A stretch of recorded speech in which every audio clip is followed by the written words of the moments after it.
108 முறை எழுதுங்கள் அப்படின்னு சில சொல்றாங்க இல்லைங்களா? அது ஏன் தெரியுங்களா? ஒரு பேப்பர் எடுத்து ஒரு விஷயத்த 108 முறை எழுதும் பொழுது, 108 முறை திரும்ப திரும்ப ஒரே விஷயத்தை விடாமல், கேப் இல்லாம, உடனே 4 எழுதிட்டு போய் டிவி பார்த்துட்டு 8 எழுதிட்டு அப்படி இல்ல. புரிஞ்சுக்கங்க. பலர் அப்படிதான் எழுதிட்டு இருக்காங்க. உட்கார்ந்தா 108 முறை லைனா எழுதணும். கேப் இல்லாம. நடுவுல பிரேக் இல்லாம எழுதுனா, நடுமனம் ஓப்பன் ஆகி அது உள்ள போய் பதியுதுன்னு கண்டுபிடிச்சிருக்காங்க. இப்ப 108 முறை மந்திரங்கள் சொல்வது, இதெல்லாம் ஒரு கான்செப்ட்ங்க. அப்ப நீங்க என்ன பண்ணணும்? உன்னை 108 முறை கேன்சர் குணமாக வேண்டும் எழுதுனீங்க. புரிஞ்சுதா? அது தப்பு பண்ணிட்டு இருக்காங்க. அதான் தப்பு. அப்ப நீங்க பாசிட்டிவா சொல்லிக் கொடுத்தேன் பாத்தீங்களா? பாசிட்டிவான வார்த்தையை ஃப்ரீ டைம்ல உட்கார்ந்து ஒரு நோட் எடுத்து 108 முறை எழுதுனீங்கன்னா அது நடுமனசுக்குள் பதிவாகிறது. இது ஒரு ஐடியா.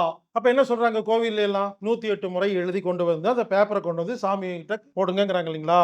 அந்த சாமி அங்கதான் உட்கார்ந்து இருக்கிறாரு. நம்ம எழுதும் பொழுது நடுமனம் பதிவாகுதுங்க. அது ஒரு இப்படி எல்லாம் பாருங்க.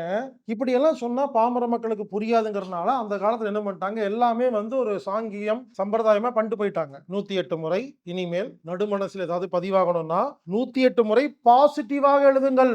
மீண்டும் மீண்டும் சொல்றேன். நடுமனம் ரொம்ப மோசமானது. மாத்தி ரெக்கார்ட் பண்ணா அது நடந்துரும்.